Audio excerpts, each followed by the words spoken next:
Bismillahirrahmanirrahim. Assalamualaikum warahmatullahi wabarakatuh. Alhamdulillah rabbil alamin wa bihi nasta'in ala umuri dunya waddin. Allahumma shalli wa sallim ala habibina Mustafa Muhammadin sallallahu alaihi wasallam wa ala alihi wa ashabihi wa tabi'in wa tabi'ina bi ihsanin ila yaumiddin. Amma ba'd. Muslimin dan muslimat yang dirahmati Allah Subhanahu wa taala, malam ini kita sambung kuliah muka surat 91.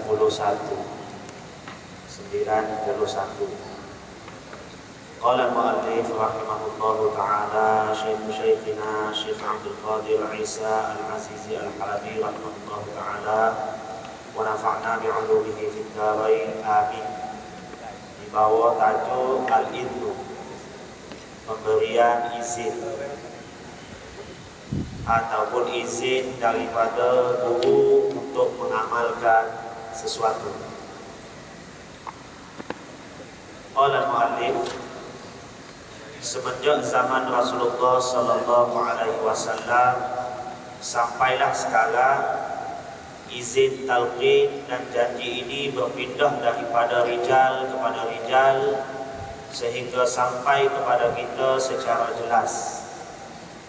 Syekh bagi tahu daripada zaman Nabi lagi talqin ataupun izin ataupun bai'ah ini berlaku semenjak zaman Nabi sampai kepada zaman kita sekarang.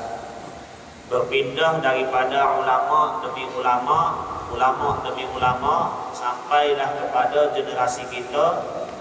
Bai'ah dan juga izin ini ataupun talqin ini tidak pernah putus, tidak pernah terhenti.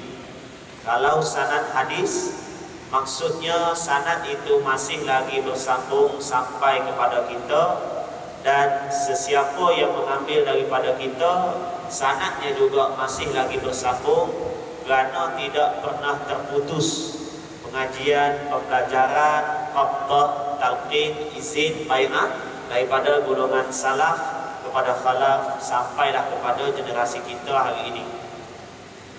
Sampai kepada kita secara jelas, ada sanad-sanadnya. Sebagai contoh, saya Al-Faqir ambil sanad daripada guru saya Syekh Yusuf Muhyiddin Al-Bakhur Al-Hasani. Syekh Yusuf ambil sanad ini daripada gurunya Syekh Sa'duddin Al-Murad. Syekh Sa'duddin pula berguru dengan Syekh Abdul Qadir Isa. Syekh Abdul Qadir Isa pula ambil sanad ini daripada Syekh Muhammad Al-Hashimi. Syekh Muhammad Al-Hashimi pula ambil daripada gurunya sampai sanad ini bersambung dengan Rasulullah sallallahu alaihi wasallam. Itu yang Syekh kata, sanad ini, izin ini, janji ini sampai kepada kita secara jelas. Ada juga golongan-golongan yang mempertikaikan sanad. Macam mana Sayyidina Ali boleh jumpa dengan Rasulullah sallallahu alaihi wasallam, itu tak jadi masalah. Satu lagi tabi'in Hasan Al-Basri, macam mana dia boleh berjumpa dengan Sayyidina Ali. Ini semua telah disebut secara jelas oleh alim ulama, macam mana mereka bertemu, pada usia berapa mereka bertemu, dan sanad ini sampai kepada kita secara jelas. Maknanya tidak boleh dipertikaikan. Walaupun bagi golongan-golongan yang kurang faham, kurang mengerti ataupun kurang mengkaji, meneliti, kurang belajar, mereka kata macam mana boleh jumpa Hasan Al-Basri jumpa dengan Sayyidina Ali, sedangkan waktu tersebut Sayyidina Hasan Al-Basri masih lagi kecil. Walaupun kecil, umur Hasan Al-Basri pada masa tersebut adalah umur sudah balik, umurnya 14 tahun. Takkanlah Hasan Al-Basri tak pernah jumpa dengan Sayyidina Ali, umur 14 tahun, sedangkan sembahyang sama-sama di Masjid Nabawi. Benda yang mustahil, tak masuk akal. sembahyang 5 kali 1 hari 1 malam. Hasan Al-Basri tabi'in tak sempat jumpa dengan Sayyidina Ali. Sedangkan kita tahu Abdullah ibn Zubair, Abdullah ibn Ja'far berbai'ah dengan Nabi SAW dalam usia yang belum lagi baligh. Hasan Al-Basri sudah berbalik masa tersebut, umur 14 tahun. Sahabat-sahabat kecil yang bai'ah dengan Nabi SAW ada yang berumur 7 sanawat, 7 tahun lagi sudah berbai'ah. Ini kan pula Hasan Al-Basri, seorang tabi'in yang sudah pun berusia 14 tahun. Nah, ini tidak jadi masalah sebenarnya. Benda ini telah jelas tanpa diragui, bersambung serta sanadnya tercatat di dalam kitab-kitab. Kalau sanad yang kita belajar pada hari ini, sanadnya tercatat pada jilid yang kedua secara detail. Kalau sanad yang kita baca daripada Syekh Sa'duddin Murad, Syekh Muhammad Al-Hashimi sampai kepada Abu Hasan Asyadili sampai kepada Abdul Qadir Al-Jailani, itu adalah sanad yang ringkas sahaja. Sanad yang detail boleh tuan-tuan rujuk di dalam kitab yang sama. Kitab ini juga Aqaid Anit Tasawuf jilid yang kedua, pokok sanad ataupun jurai sanad tajuknya. Orang-orang sufi menamakan bai'ah, izin dan juga talqin dengan nama qabdah. Apa maksud qabdah? Qabdah ni begini, macam pejabat salam. Macam pejabat salam juga. Qabdah. Kau genggam tangan aku genggam tangan kau. Kita genggam tangan guru kita. Itu namanya qabdah. Ia diterima oleh seseorang daripada seorang yang lain. Seorang anak murid menerima izin untuk beramal daripada gurunya. Ustaz, boleh ke Ustaz? Sekali ini baru saya dengar nak beramal kena ada izin daripada guru, kena ada bai'ah. Boleh tak Ustaz? Kalau kita beramal, beli buku di Fanika, kemudian baca, kemudian ada amalan yang diamalkan oleh sahabat Nabi ke, ulama-ulama ke, wali-wali Allah ke, Rasulullah ke, sendiri kita beramal, ambil daripada buku sahaja. Dua-dua boleh. Beli buku, tengok dalam buku, sekiranya dia tidak bercanggah dengan agama, boleh diamalkan. Dan di antara amalan yang kita ambil daripada guru dengan ambil daripada buku ataupun kitab-kitab tertentu, dua-dua boleh diamalkan. Dan sekiranya bercanggah dengan agama, dua-dua tidak boleh diamalkan. Sama ada kita ambil dalam kitab, buku ataupun daripada guru. Kita ambil daripada guru, tengok-tengok amalan itu menyebabkan kita menjadi syirik.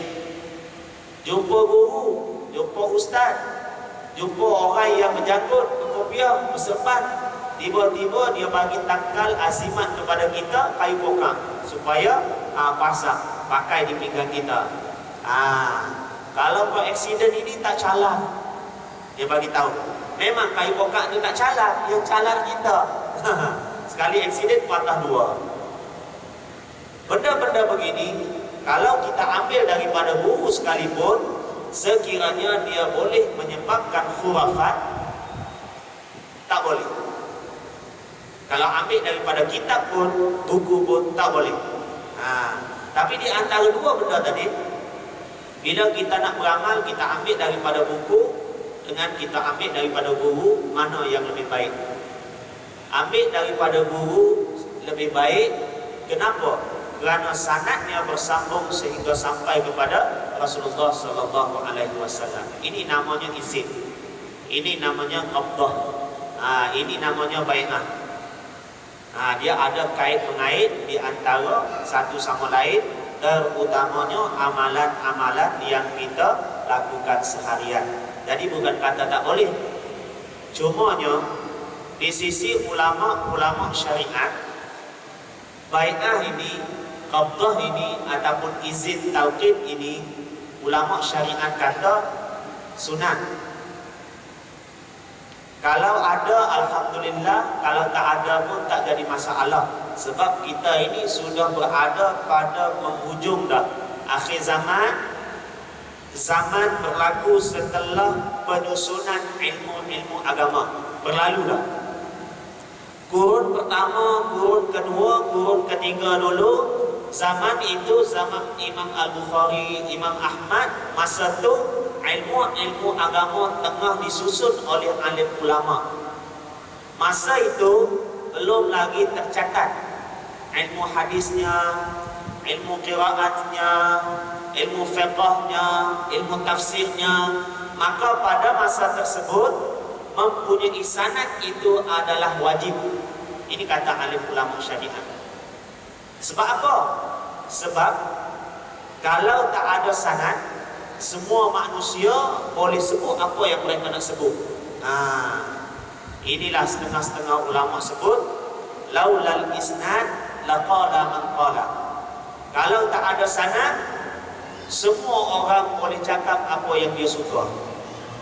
Sebutlah aku jumpa dengan ibu si anu, aku ambil amalan ini dengan si fulan bin si fulan, walaupun mereka tidak pernah berjumpa. Boleh juga sebut begitu. Bila dikaji, barulah tahu bahawa mereka berdua ini tak pernah berjumpa, kerana hidup pada kurun yang berlainan. Satu hidup pada 100 kurun yang pertama, satu lagi hidup pada 300 kurun yang ketiga. Mana berjumpa? Maknanya kalau tak ada sanad, bebas. Manusia nak menipu, nak buat apa saja bebas, nak cakap apa-apa pun. Sebab itu ulama kata zaman pembukuan, penyusunan ilmu-ilmu syariat ini, sanad itu menjadi wajib.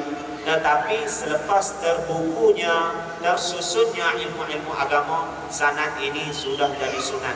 Kalau ada, lagi baik. Kalau tak ada, tak apa.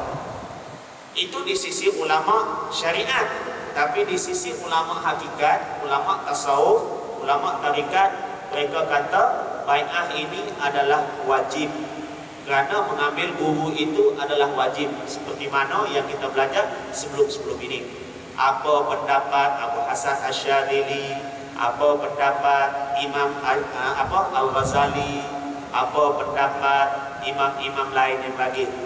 Sultan Al-Ulama Izzuddin bin Abdul Salam, dia juga kata wajib mengambil guru. Jadi semua ini nak menceritakan kepada kita bahawa izin ini penting, sanad ini penting, qabdah ini adalah penting untuk mengikat orang yang beriman dengan agama Allah Subhanahu wa taala. Macam minggu lepas kita baca, kalau Nabi tidak berbai'ah, tidak berjanji setia dengan para sahabat ataupun sahabiyah untuk tidak berzina, sahabiyah ataupun sahabat tetap juga terikat dengan undang-undang agama, tak boleh berzina. Tapi kenapa Nabi berjanji lagi? Tujuannya nak mengikat hati umat Islam dengan ajaran agama supaya lebih mantap. Itu maksudnya.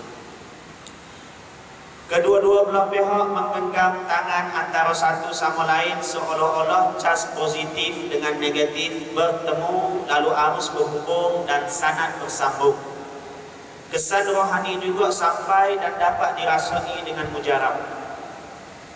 Kenapa Rasulullah sallallahu alaihi wasallam bila berjumpa di antara seorang sahabat dengan sahabat yang lain, mereka berjabat salam, berjabat tangan, kemudian menoleh ke arah mata orang yang kita berjabat salam bila bersalam. Supaya apa? Supaya kesan berjabat salam tadi dia akan masuk ke mata manusia, akan masuk ke hati, dan inilah yang menimbulkan rasa ukhuwah, rasa semangat persaudaraan sesama Islam. Dia akan menimbulkan perasaan kasih dan sayang kepada sesama Islam. Ruhama ubainahum, saling rahmat, merahmati di antara sama-sama Islam. Ini berjabat salam. Qabdah pun sama juga. Dan kita belajar sebelum ini Nabi, kenapa Nabi ajak para sahabat supaya ghammid ainaik, kata Nabi sallallahu alaihi wasallam. Bila nak berbai'ah dengan Nabi, Nabi ajak. Bila Nabi nak talqin, Nabi ajar. Kenapa Nabi ajar tutup pintu? Kenapa Nabi ajar supaya pejamkan mata? Ghammid ainaik, pejam mata. supaya semua benda yang berada di depan kita ini kita kosongkan daripada hati. Hati kita ingat Allah Subhanahu wa taala. Sebab itu Nabi ajar pejam mata. Ghammid ainaik wa qulu la ilaha illallah. Sebelum ini kita belajar. Nabi suruh pejam mata, Nabi kata qulu thalatha marrat. La ilaha illallah 3 kali Nabi kata. Thumma qulu thalathan wa ana asma'. Kemudian kau pula sebut 3 kali, aku pula dengar. Sahabat-sahabat sebut 3 kali, Nabi yang mendengar. Kenapa? Supaya benda ini masuk ke dalam jiwa orang-orang yang beriman. Dan di sini juga ulama-ulama mengambil pengajaran bahawa amalan-amalan yang dilakukan sama ada sembahyang ataupun bukan sembahyang, mana yang lebih afdal di antara buka mata dengan tutup mata. Tadi Nabi suruh pejamkan. Tapi kenapa Nabi tak suruh buka mata? Inilah ulama-ulama, terutamanya Imam An-Nawawi rahimahullah ta'ala sebut ada beberapa kelebihan sembahyang buka mata, berzikir buka mata dengan sembahyang tutup mata, berzikir tutup mata. Dari mana yang lebih afdal?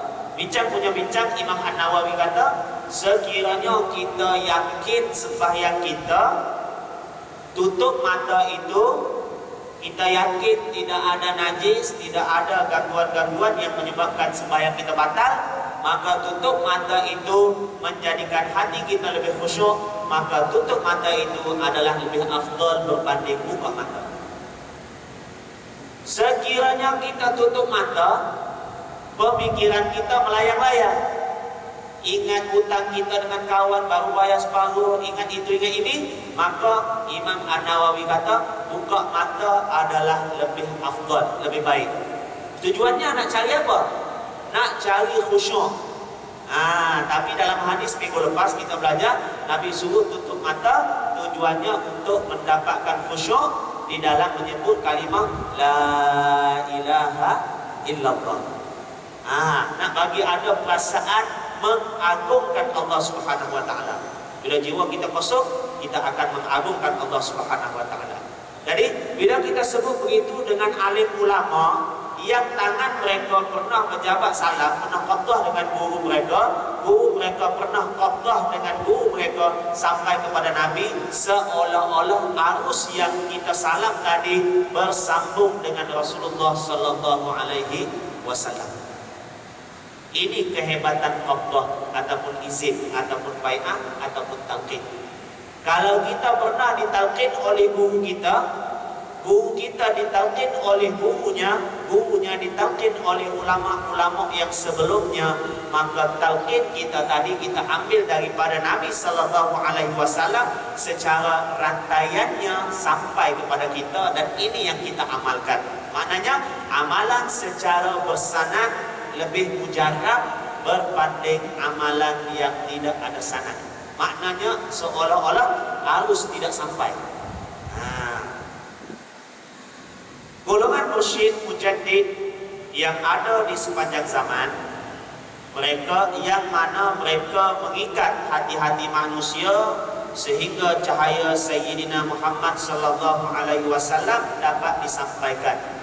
Seolah-olah arus yang datang kepada kita tadi berpunca daripada bai'ah yang dilakukan oleh Nabi kepada para sahabat, turun kepada tabi'in, tabi'in sampai kepada kita. Begitu. Perkara ini seumpama pencawang elektrik yang terletak di tempat yang jauh daripada penjananya. Nabi ini penjana, ini perumpamaan. Alim ulama ini adalah pencawang. Jadi arus datang daripada mana? Kuasa tenaga datang daripada penjana, bukan datang daripada pencawang. Cuma oleh kerana penjana yang terlalu jauh, maka pencawang elektrik perlu diwujudkan di setiap daerah-daerah. Kalau kita di Sabah ini, di Tawau ada, di Sandakan ada. Jadi penjana elektrik bukan di Tawau. Penjana elektrik duduk jauh. tapi oleh kerana jarak terlalu jauh dia kena ada pencawang. Tujuannya apa dia? Supaya simpan tenaga, cas tenaga kuat untuk disebarkan kepada masyarakat di Tawau.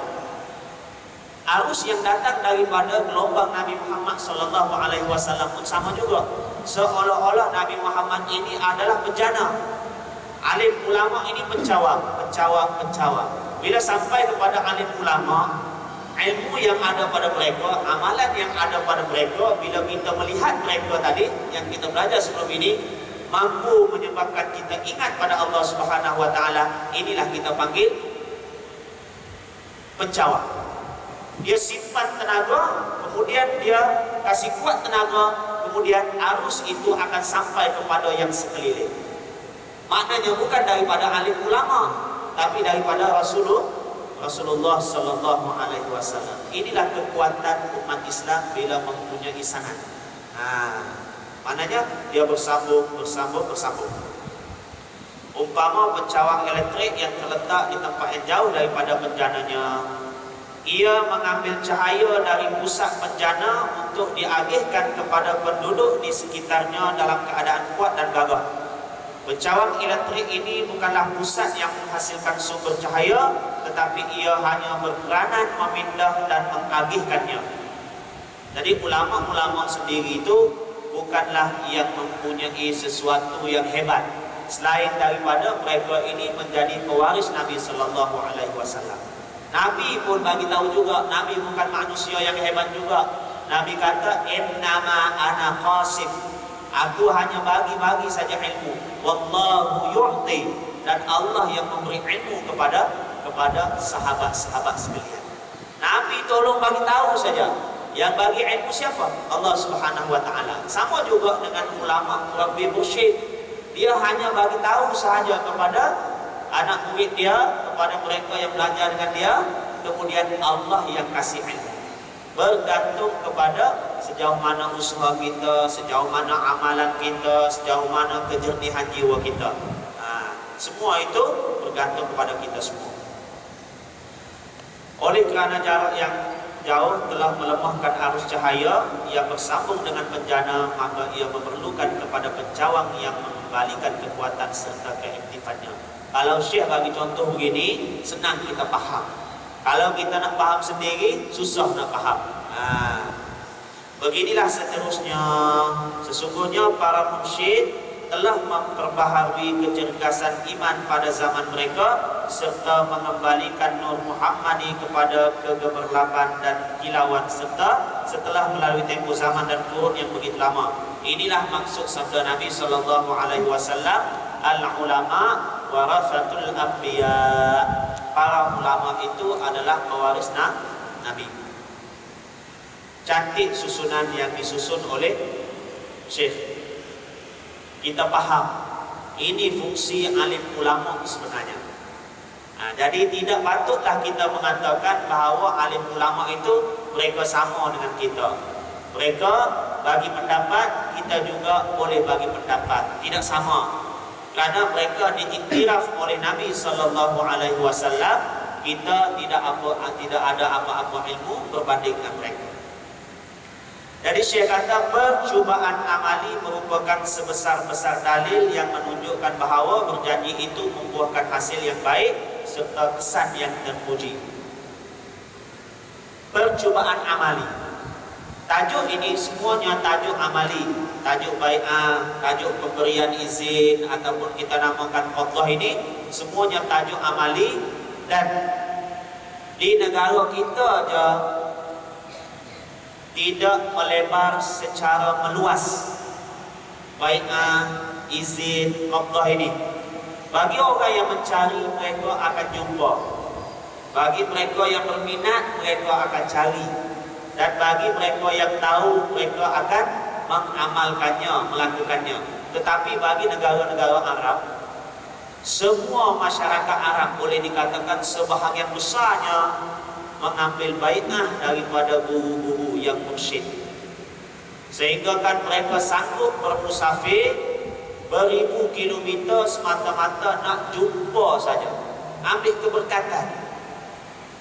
Selain daripada berbai'ah, kalau sudah bai'ah satu orang, mereka ambil keberkatan pun mereka sanggup bermusafir 500 km. Mereka sanggup bermusafir 1000 km.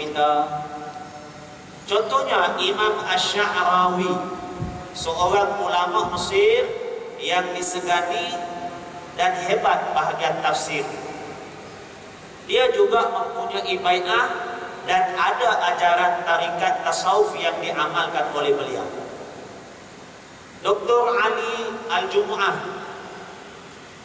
mufti kerajaan Mesir, juga mempunyai amalan-amalan yang diambil daripada guru mereka, yang beliau ambil khususnya daripada Syekh Muhammad Zakiyuddin Ibrahim, seorang ulama Azhar yang memang cukup hebat dan disegani. Ulama ini merupakan ulama hadis dan juga ulama tasawuf.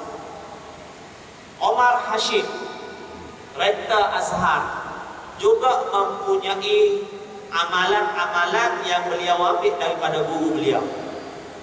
Jadi boleh katakan semua ulama-ulama Azhar mempunyai guru masing-masing yang mereka berbai'ah. Nah, maknanya kita di Malaysia saja baru kita gembar-gemburkan ada orang yang boleh mengajar, ada orang yang nak belajar. Kalau dulu-dulu, masa saya kecil-kecil dulu ada juga diajarkan. Tapi bila kita pergi belajar, ada orang-orang yang tua, yang dewasa kata, kamu belum sesuai lagi belajar ilmu ini. Ilmu ini untuk orang dewasa-dewasa semua. Jadi ini adalah satu kesilapan. Jadi muda ke tua ke perlu belajar ilmu untuk membersihkan jiwa. Masuk kepada tajuk yang seterusnya, adab anak murid terhadap guru. Adab anak murid terhadap guru dan juga sama-sama ikhwan, sama-sama ahbab, sama-sama seperjalanan untuk membersihkan hati, menyucikan jiwa untuk jumpa dengan Allah Subhanahu wa taala. Dia ada adab-adab dia dari segi ilmu tasawuf. Syekh kata setelah kita belajar banyak benda dah.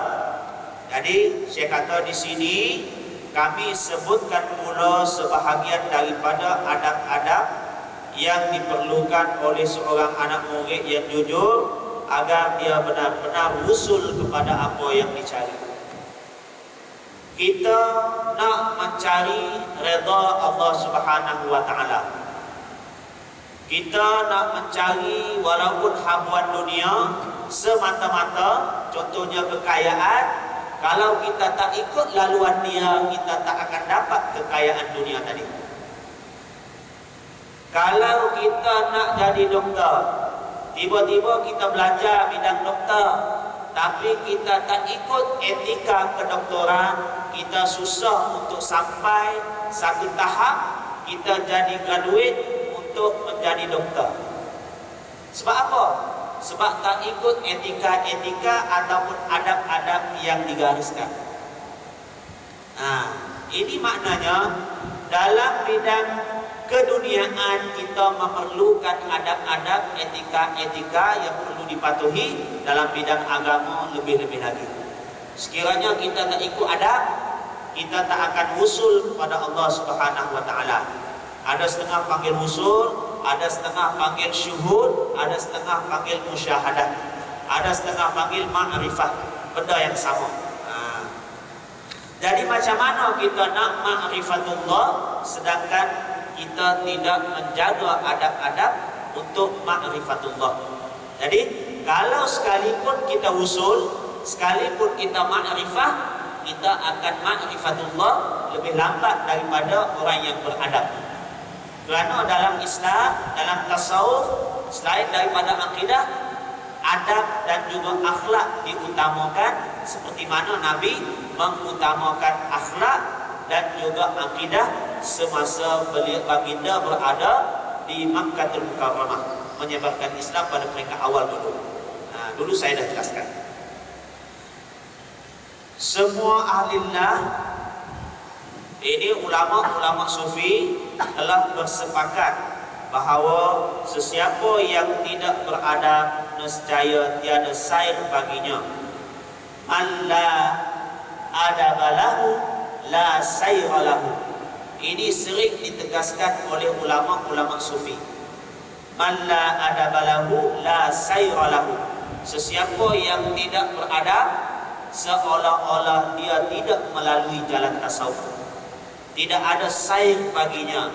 Dia tidak berjalan dengan hati dia untuk membersihkan jiwa dia. Macam mana nak ma'rifah sedangkan dia tidak pernah menyucikan hati dia daripada penyakit-penyakit yang tercela. Kita belajar nak usul, nak ma'rifatullah, nak hati jadi bersih. Kalau tidak beradab, hati tidak akan jadi bersih.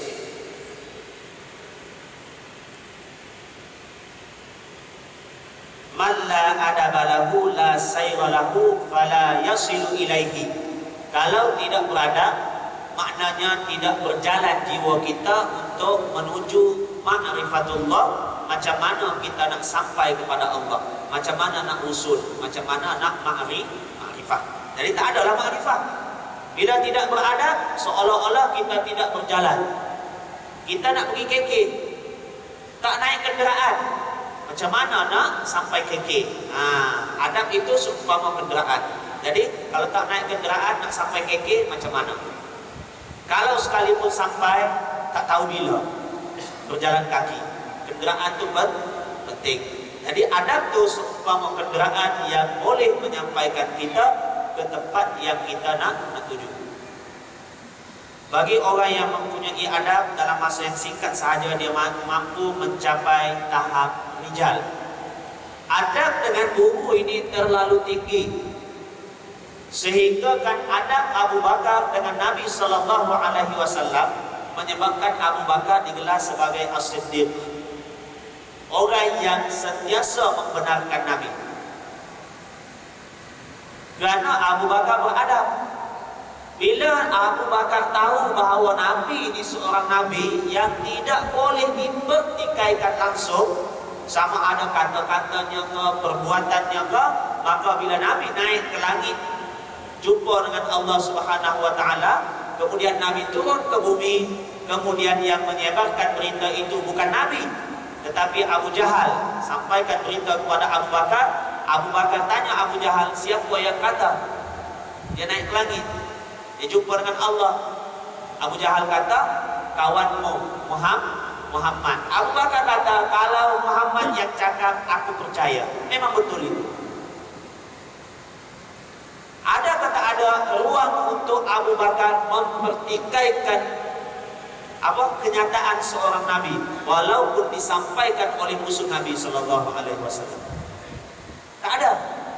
Inilah kepercayaan yang tinggi yang ditunjukkan oleh Abu Bakar, adab yang tinggi yang ditampilkan oleh seorang sahabat bila dia tahu nilai seorang Nabi SAW. Dan begitu juga di sisi ilmu tasawuf, bila seorang anak murid tahu nilai seorang guru murabbi mursyid, dia tidak akan mempertikaikan ataupun dia tidak akan bagi ruang untuk dirinya terjebak dengan benda-benda yang menyebabkan syaitan boleh masuk untuk meracuni pemikiran dan juga akidah yang dimiliki. Maknanya, bila kita tahu adab ini penting, kita serahkan diri kita kepada orang yang beradab, maka kita tidak akan dipersia-siakan. Di sini kami sebutkan sebahagian daripada adab-adab murid terhadap syekh serta ikhwannya. Kalau dalam kitab-kitab lain ada banyak lagi. Kitab karangan Abul Mawahib At-Tuni ada disebutkan di situ. Adab-adab. Di sini kita baca yang di sini dulu. Adab murid terhadap syekh terbahagi kepada dua bahagian. Ada adab zahir, ada adab batin. Syekh dia tulis adab batin dulu berbanding dengan adab zahir. Kerana kita belajar dah dua-dua dulu. Kalau yang batin dengan yang zahir, dua-dua penting. Tapi di antara yang zahir dengan yang batin adalah lebih penting. Syekh, mari adab yang lebih penting. Pertama, menyerah diri kepada syekh serta taat terhadap semua suruhan dan nasihatnya. Bila kita nak belajar ilmu tarikat, ilmu tasawuf, nak membersihkan diri, kita kena serahkan diri kita kepada guru sepenuhnya, dan mentaati dia sepenuhnya di dalam nasihat dia untuk ma'rifatullah. Perkara ini tidak termasuk dalam bab taklid membabi buta. Ada orang kata, kalau begitu kita taat membabi buta lah. Dalam Islam tak boleh taat membabi buta. Allah bagi kita akal, Allah bagi kita otak untuk berfikir. Kenapa pula kita serahkan diri kita kepada guru dan perlu taat 100%? Ini salah. Ada pendapat yang kata begitu. Perkara ini Syekh kata tidak termasuk dalam bab taklid membabi buta tanpa menggunakan akal fikiran serta menggadai kepribadian diri. Kita tak boleh serah sepenuhnya tanpa kita fikir dengan kaedah-kaedah agama. Kalau kita serah sepenuhnya tanpa kita berfikir dengan kaedah agama yang mana Allah bagi pertimbangan akal yang waras kepada kita, kita tak fikir secara begitu, itu adalah salah. Itu namanya taklid membabi buta. Syekh kata bukan begitu. Ini tak termasuk dalam bab tu. Tetapi ia termasuk dalam bab menyerah diri kepada orang yang mempunyai pengkhususan serta pengalaman selepas mendapat kepercayaan yang teguh tentang asas mukadimah pemikiran.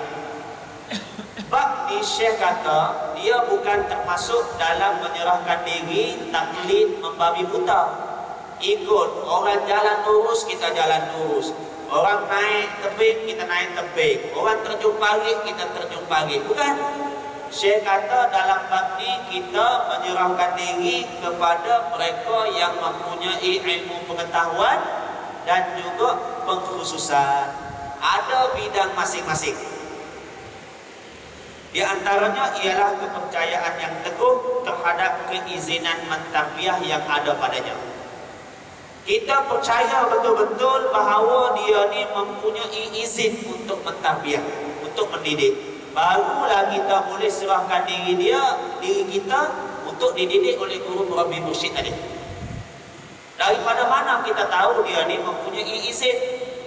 Mungkin daripada dia sendiri ataupun mungkin juga daripada guru-gurunya, ataupun yang kita belajar sebelum ini mungkin juga daripada majlis-majlis ilmu yang disampaikan oleh dia, ataupun mungkin juga dengan cara tengok apa yang berlaku kepada anak-anak murid dia. Sekiranya anak murid dia ni bila belajar semakin hampir kepada Allah Subhanahu Wa Taala, maka ini adalah guru yang betul. Sekiranya anak murid ini bila belajar lagi keras kepala, bila belajar lagi degil, bila belajar lagi kuat berdebat, bila belajar lagi ego, bila belajar lagi ria, angkuh takabur, ini majlis yang tidak elok. Guru tadi bukan guru yang murabbi mursyid.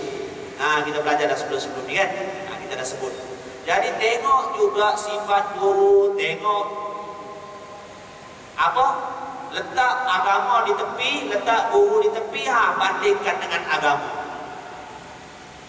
Kalau bertepatan dengan agama, tak bertepatan dengan nafsu kita pun, guru itu memang betul murabbi mursyid.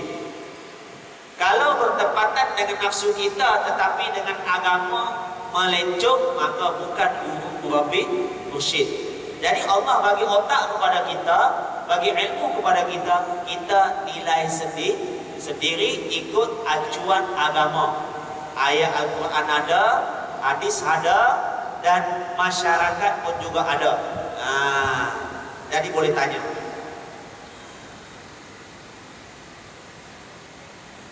Mempunyai keahlian, pengkhususan, berhikmah serta belas kasihan juga yang menghimpunkan di antara syariat dan hakikat. Dia kena belajar dua-dua di antara ilmu syariat dengan ilmu hakikat. Kalau seorang guru belajar ilmu hakikat saja, dia tak belajar ilmu syariat, tak betul juga. Belajar ilmu syariat saja, tak ada ilmu hakikat, tak ke mana juga. Ini bukan saya yang cakap ya, alim ulama.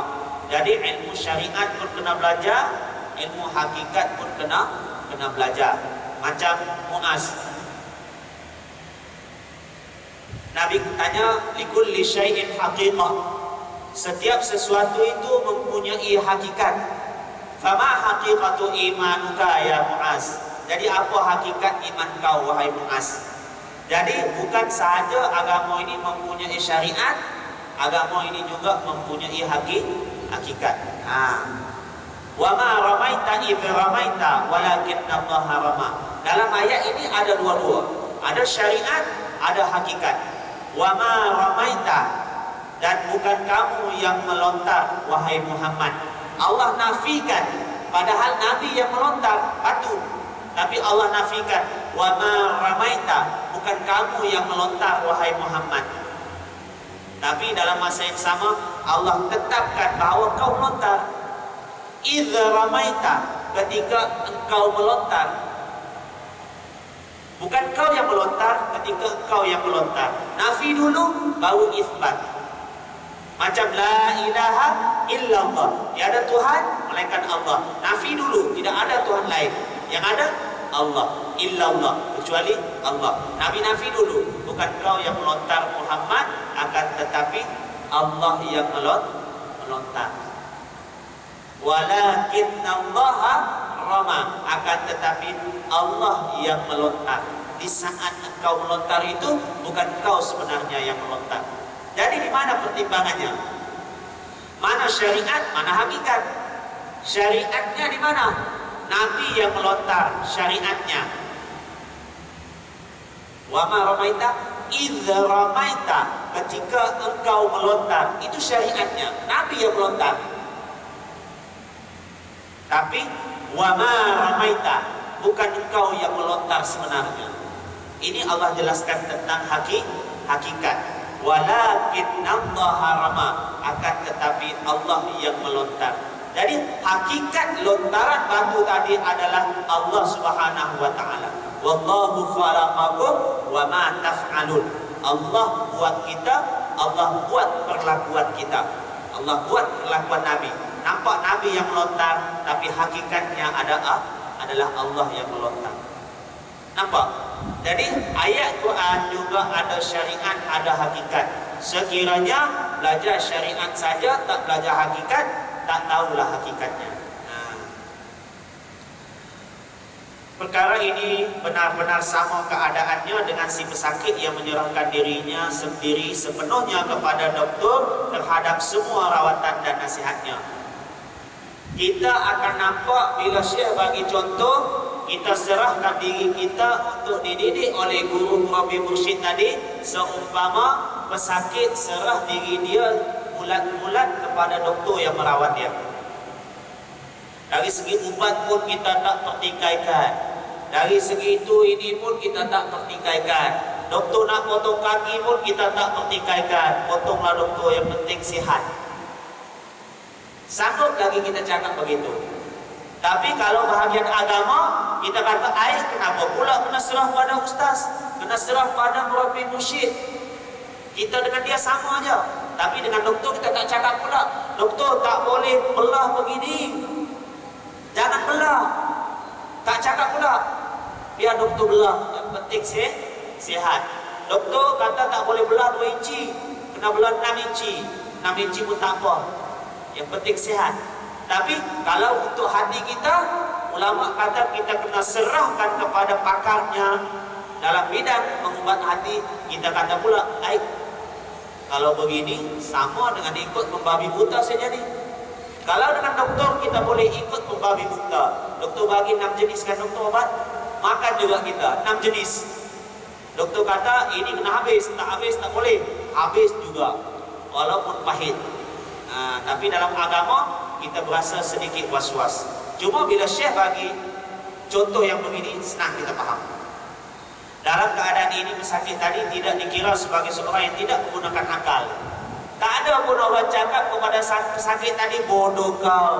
Doktor suruh makan obat, kau makan obat. Doktor suruh 3 kali, kau makan 3 kali. Kenapa kau tak makan sekali saja, pahit untuk obat?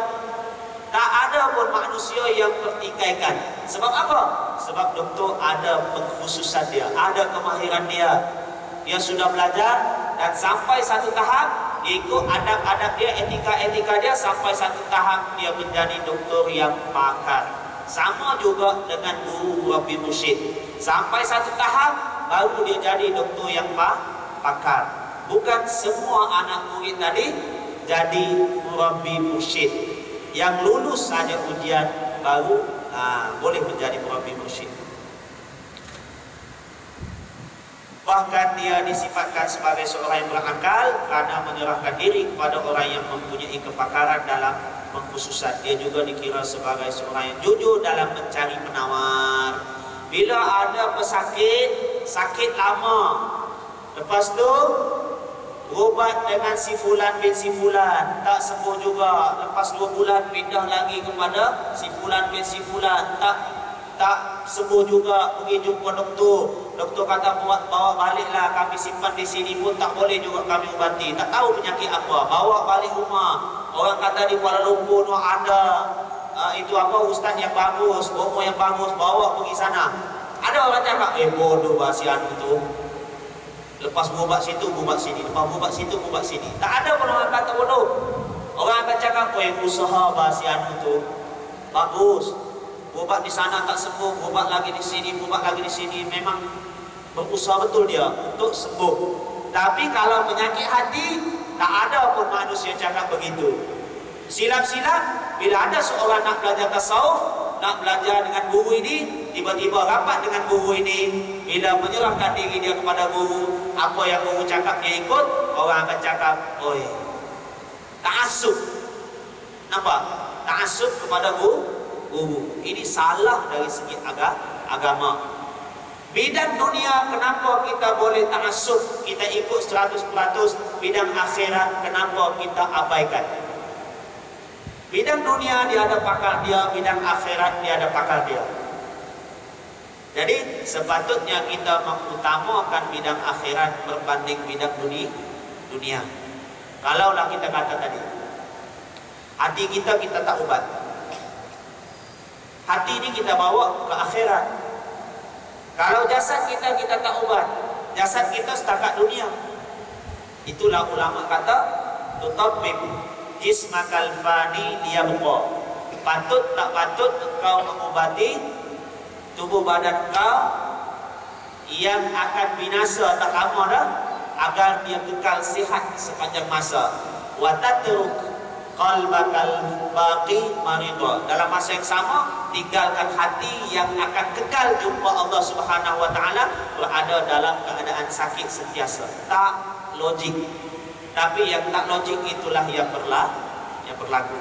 Mudah-mudahan apa yang kita dengar malam ini kita faham, kita boleh ikut, kerana ini adalah sumber agama. Jadi setakat itu malam ini, nombor 2 kita sambung.